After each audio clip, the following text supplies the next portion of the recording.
Coming up on NonStop Local at 4, a second victim has been identified in a shooting on the South Hill last week.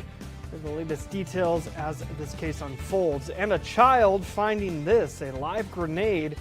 A State Patrol bomb squad was able to respond quickly to dispose this find from World War II. And a government shutdown is still looming, how it could affect you locally. Coming up next. Corey Howard and Leslie Lowe, bringing you the content that connects our community. You're watching NonStop Local News at 4.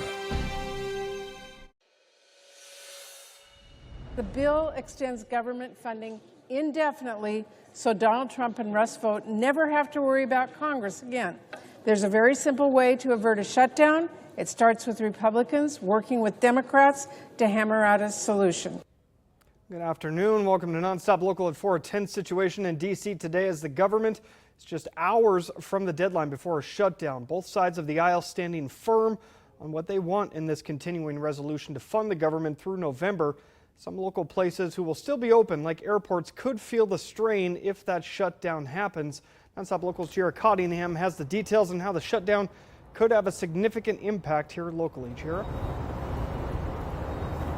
Indeed, Corey, I spoke with a business owner on Sunset Highway who tells me they're already bracing for the potential impact.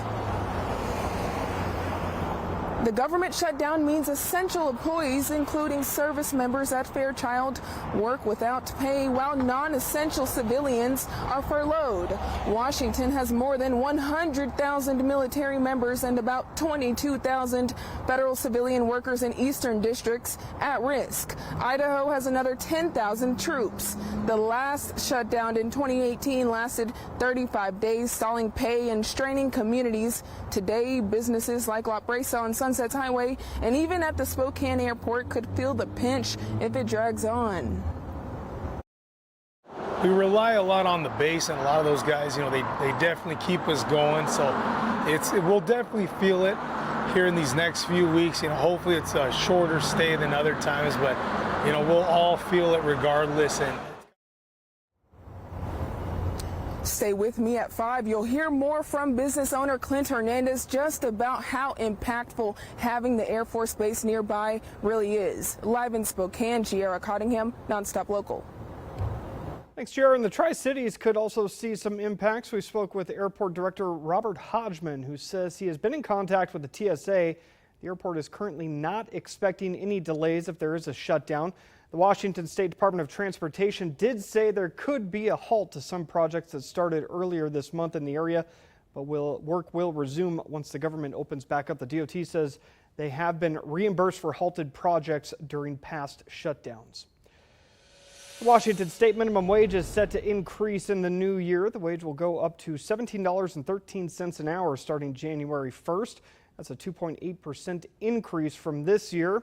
This is part of Washington's Minimum Wage Act that's implemented yearly minimum wage adjustments ending in 2028. The adjustments are made based on the Consumer Price Index. Labor and Industries also adjust the minimum salary certain types of workers must earn to be considered exempt with no overtime pay. Washington currently has the highest minimum wage in the United States at $16.66 an hour. The federal minimum wage is still at $7.25. That was set back in 2009. All right, well, going over to the Weather Center, filling in today for Leslie Lowe is our own Justin Spinney. How's it going on this Tuesday? Oh, wonderful. Did you fulfill your September resolutions, though, Corey? Last day to do it today. I didn't know I was supposed to make any, Spinney. Is that a thing? You still got time. You got a matter of hours left, but hey. I'm going to get on that. Last day of September, and we started the last day of September out with a little bit of rain. In fact, some really beneficial rainfall for some of us in the region. Others of us may have had a few raindrops or really nothing at all. Take a look at how much rain we have seen over the last 24 hours. Tri-Cities, one of those areas drier. Moses Lake didn't really see anything, but look at the southern valleys. Lewiston, one of the big winners today at the Lewiston-Nez County Airport. Nearly a quarter of an inch of rain came this morning. That was good to see. Even more over into the Clearwater Valley there in Orofino for Spokane. just recording 1/100th of an inch at the airport, a little bit more over into Coeur d'Alene. But hey, we aren't quite done yet. Looking at our satellite and radar, as you look way out west, you're seeing a bigger band that's starting to work its way through. Still going to bring the heavier rainfall to western Washington and the west side of the Cascades, but by the time that gets to us later this evening, we should see a little bit more light rain similar to what we saw earlier this morning. Taking a look at the timeline for this in Spokane, that window is going to open up around 8 o'clock this evening, and it's going to stay open until very early tomorrow morning. Then things are going to be a little bit drier as we're starting to wake up for our Wednesday morning, but spotty showers will make a return after that. So looking at our shower chances over the next 7 days, there's a 30% chance for some shower activity tomorrow, but again, it's going to be pretty hit and miss and spotty around the region. It's not these weaker bands that we have moving through that are like we saw this morning and like we're going to see tonight. Then into Thursday, still a few lingering spotty showers out there, but we're going to start a drier trend that's going to be with us as we head toward the weekend. That being said, even though it'll be drier this weekend, it shouldn't be particularly warm, especially overnight and early in the morning. The rainfall, a very good thing though, as we have some updates to our drought monitor. Extreme drought now extending into areas like Ritzville and down into the LC Valley. Meanwhile, 5 out of 5 exceptional drought is now in place from Coeur d'Alene over into the Silver Valley. So Corey, the rain is a good thing, more on the way, and definitely feeling more like fall as we begin October. We'll talk more about the start to October coming up. Thanks, Benny. According to a recent report from Georgetown University, the state of Idaho's rate of children without health insurance has jumped from almost 6% to more than 8% from 2022 to 2024. It's the second highest percentage jump in the United States. The study suggests that the spike is due to what they call Medicaid unwinding, a period where coverage protections were lifted post-pandemic and eligibility checks resumed. The study showing nearly 50,000 lost coverage and 73% were ineligible and disenrolled from the Children's Medicaid program, CHIP. 36% of rural Idaho children rely on Medicaid coverage.